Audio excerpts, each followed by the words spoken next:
Assalamualaikum warahmatullahi wabarakatuh.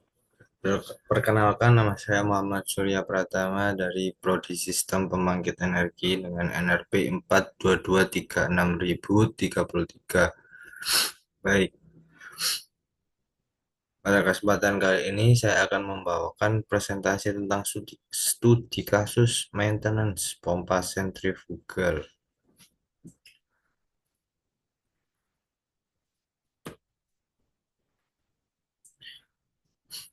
Seperti yang kita tahu, pompa sentrifugal sering digunakan di berbagai sektor. Permasalahannya, pompa ini rawan mengalami kerusakan mendadak, misalnya bearing aus, kavitasi, atau kebocoran seal. Hal ini menimbulkan downtime, biaya perbaikan darurat yang tinggi dan gangguan operasional. Oleh karena itu, pendekatan predictive maintenance diperkenalkan, yaitu pemeliharaan berbasis kondisi aktual, bukan hanya jadwal yang rutin. Tujuan tujuan studi kasus ini ada 4 poin utama. Di poin pertama, ada mengurangi downtime hingga 60%. Kedua, menekan biaya darurat sampai 50%. Ketiga, memperpanjang umur pakai pompa. Dan yang keempat, menerapkan pilot project predictive maintenance yang nantinya bisa diperluas ke seluruh unit pompa. Ini adalah bagian-bagian pompa sentrifugal yang paling sering bermasalah, mulai dari impeller, shaft, bearing, mechanical seal, hingga motor listrik. Fokus predictive maintenance adalah monitor kondisi dari komponen-komponen ini sebelum benar-benar rusak.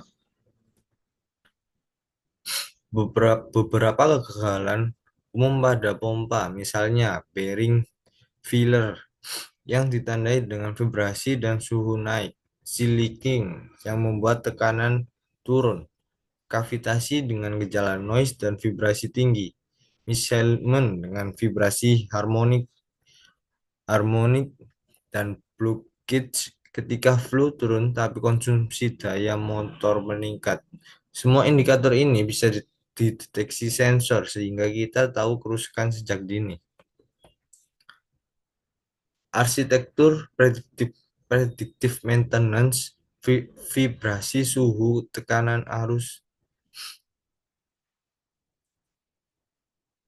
Arsitektur arsitektur predictive maintenance terdiri dari beberapa tahap. Yang pertama, sensor untuk mengukur vibrasi, suhu, tekanan arus, dan flow. Kedua, data masuk ke sistem untuk diproses. Dan ketiga, hasil analisis berupa deteksi anomali atau prediksi umur pakai. Terakhir, semua ini ditampilkan pada dashboard agar tim maintenance bisa mengambil keputusan dengan cepat.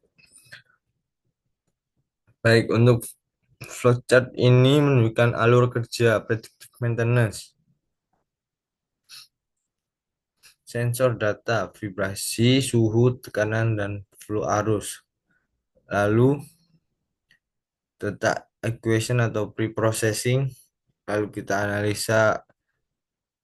atau analisa dan diagnosis awal. Lalu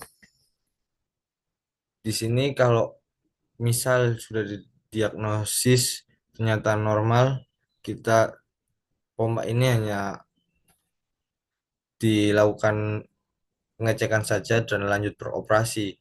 Jika terdeteksi anomali, langsung menuju tahap klasifikasi jenis fault. Di sini ada jenis dua jenis level. Yang pertama ada level B, di mana level B ini hanya inspeksi saja.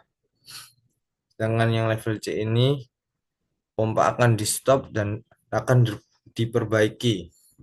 Selanjutnya, ketika pompa di stop dan diperbaiki, ini pompa dihentikan dan diperbaiki jika hanya dijadwalkan inspeksi. Lalu Semua data akan diupdate melalui label data dan lalu melalui modul model belajar dan update. Baik, sekian saja dari saya. Wassalamualaikum warahmatullahi wabarakatuh. Beberapa referensi ini yang saya gunakan berasal dari jurnal internasional seperti Sensor MDPI dan buku Predictive Maintenance karya Mubli. Dengan referensi ini, metode yang kita bahas tidak hanya teori tapi sudah diuji dan diteliti. Terima kasih. Saya akhiri. Wassalamualaikum warahmatullahi wabarakatuh.